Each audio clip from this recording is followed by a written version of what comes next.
Hi everyone! For today's video, I'm going to explain the science, technology, and climate change.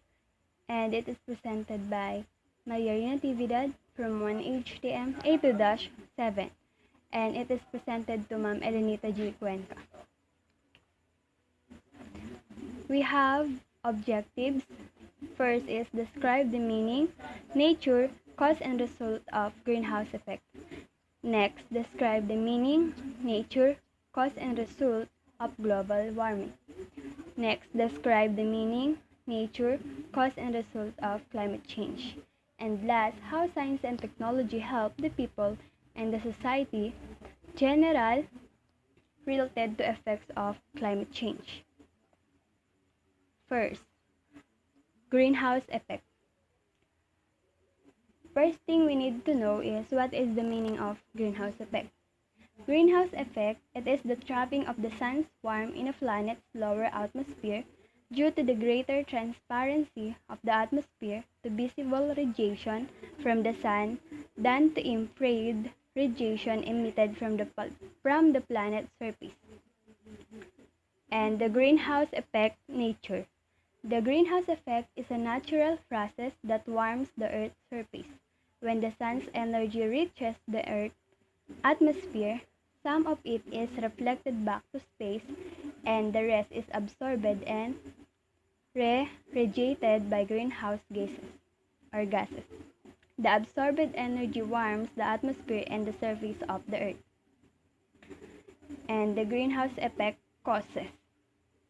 Earth greenhouse gases trap heat in the atmosphere and warm the planet. The main gases responsible for the greenhouse effect include carbon dioxide, methane, nitrous oxide, and water vapor, which all occur naturally, and fluorinated gases, which are synthetic. The greenhouse effect result. The greenhouse effect is the warming of climate change that results when the atmosphere traps heat radiating from Earth towards space. On average, Earth will become warmer. Some regions may welcome warmer temperatures but others may not.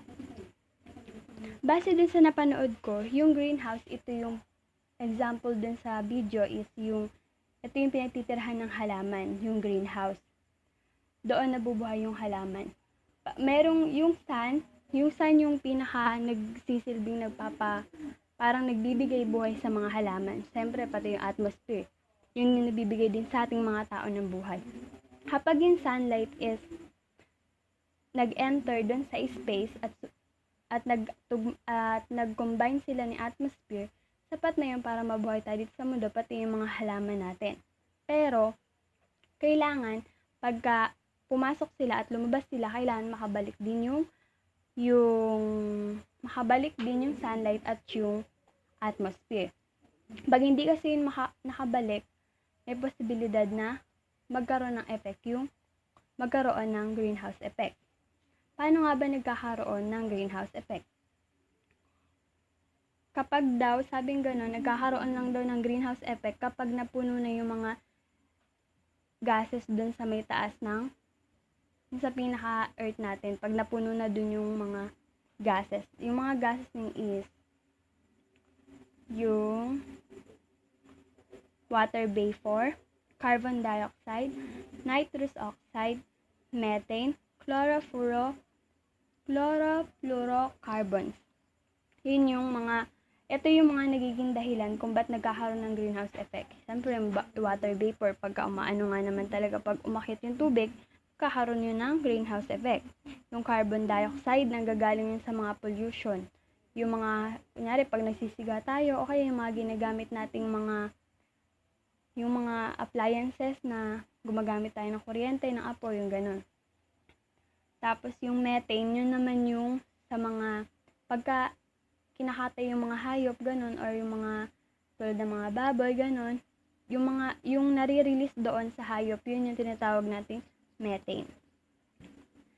Yun yung about sa greenhouse effect.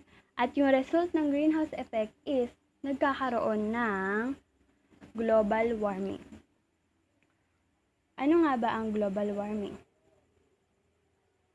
Global warming is the long-term heating of Earth's climate system observed since the pre-industrial period between 1850 and 1900 due to human activities, primarily fossil fuel burning, which increases heat-trapping greenhouse gas level in Earth's atmosphere. Nature of global warming. A global warming occurs when carbon dioxide or CO2 and other air pollutants and greenhouse gases collect in the atmosphere and absorb sunlight and solar radiation that have bounced off the Earth's surface. What is the result of global warming? Effects that scientists had predicted in the past would result from global climate change are now occurring: loss of sea ice, accelerated sea level rise, and longer, more intense heat and waves. Dahil sa greenhouse effect, nagkaroon tayo ng global warming. Sabing ganun, yung global warming daw, kaya tayo nagkakaroon ng global warming dahil sa human activities. Yung mga ginagawa ng tao, yung ginagawa nating tao dito sa mundo. Tulad ng yung pagsisiga or yung pagkakalat ng mga iba't ibang hindi maganda dito sa mundo, yung pagsisiga, yung mga pollution, yung mga ganun. Kasi pagsisiga tayo, syempre yung mga usok nun aakyat sa taas. So, pagka yung mga usok na yun or yung heat is na-trap doon sa ating Earth atmosphere, nagkakaroon, pwedeng uminit, mas tumindi yung init dito sa atin. Yun ang nagiging dahilan kung bakit tayo nagkakaroon ng global warming. At yung nagiging resulta ng global warming is yung climate change. Ano nga ba ang climate change? Climate change, a change in global or regional climate patterns, in particular a change apparent from the mid to late 20th century onward and attributed largely to the increased level of atmospheric carbon dioxide produced by the use of fossil fuels. And the nature of climate change. The Earth climate is influenced and changed through natural causes like volcanic eruptions, ocean currents, the Earth's orbital changes, solar variation, and internal variability. A short-term cooling. Volcanic eruption pump out clouds of dust and ash, which block out some sunlight. Tapos, causes of climate change. Humans are increasingly influencing the climate and the Earth's temperature by burning fossil fuels, cutting down rainforests, and farming livestock. These add enormous amount of greenhouse gases to those naturally occurring in the atmosphere, increasing the greenhouse effect and global warming. Ayun, causes yun. Tapos yung climate change, dahil nga sa greenhouse effect, nagkaroon ng global warming. Dahil naman sa global warming, nagkaroon ng climate change. Yung climate change, ito yung pabago-bago. Pwedeng ito yung pabago-bagong panahon dahil ngayon sa human activities. Sabi dito, yung karamihan daw ang kadalasan na climate change is yung volcanic eruption, ocean current, Earth orbital changes, nagkakaroon ng pagbabago dahil doon. Yung solar variation, internal variability. Tapos yung volcanic eruption, pagka yung dust nun or yung ash is di ba pag sumabog yung vulkan, yung dust nun and yung ash, pumupunta yun sa may ating cloud. Pumupunta yun sa ating mga ulap, which is yun yung nagiging dahilan upang mablock or masaraduhan or matakpan yung mga sunlight na nagbibigay sa atin ng liwanag at buhay. Yun yung inaano ng climate change. Pero, base sa aking pagkakaintindi, yung climate change is, pwede natin siyang masabi sa dalawang dahilan. At yung dalawang dahilan na yun is, pwedeng natural disaster or man-made. Ano nga ba example ng natural disaster and man-made? Example na lang, yung pagbaha. Bakit ba bumabaha? Siyempre, pag malakas yung ulan, sobrang lakas ng typhoon or yung hurricane or yung storm, nagkakaroon ng baha, which is natural disaster yun. Pero bakit hindi gumuguho agad yung baha?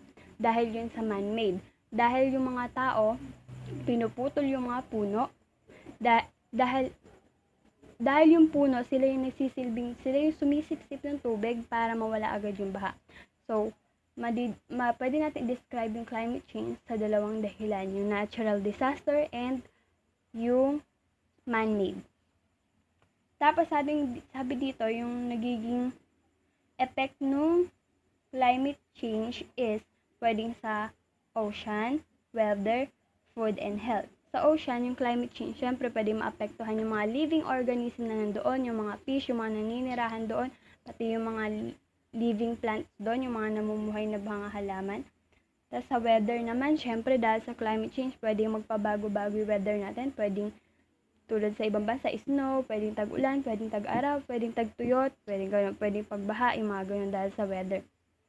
Sa food naman natin, syempre, pag nagkaroon ng mga pollution, yung mga maapektuhan yung pagkain natin, maapektuhan din yung kalusugan natin, health, physical health.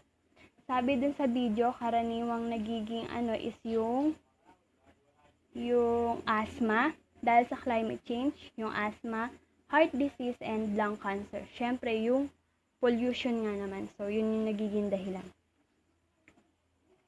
Tapos sabi, how science and technology help the people and the society in general related the effect of climate change.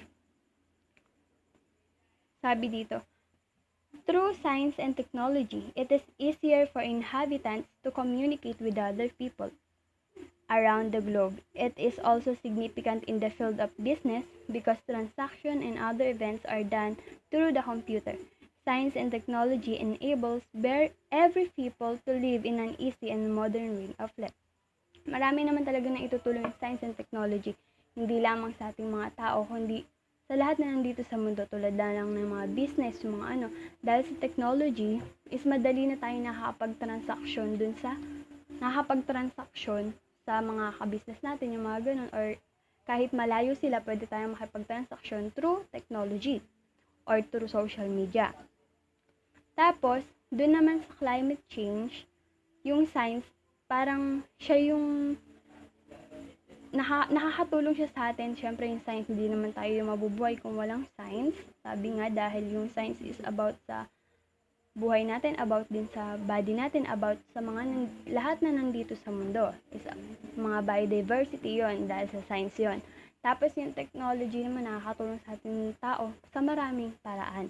Doon naman sa climate change or yung mga about sa greenhouse effect, greenhouse gases, kung walang science, hindi natin mapag-aaralan yung about dito. Sa technology naman, hindi natin malalaman kung paano ba natin yun, kung paano yun makikita, kung paano yun masosolusyonan. At dahil sa technology din, kaya natin nalalaman, kaya tayo nagiging alerto pagdating sa iba't ibang uri ng climate change. At pagka yung human activity is nanatili, yung tulad ng pagsisiga, deforestation, yung mga pagsusunog kainin, yung mga ganun, pwedeng mas lumala yung climate change at mag-increase lalo yung greenhouse effect and yung global warming.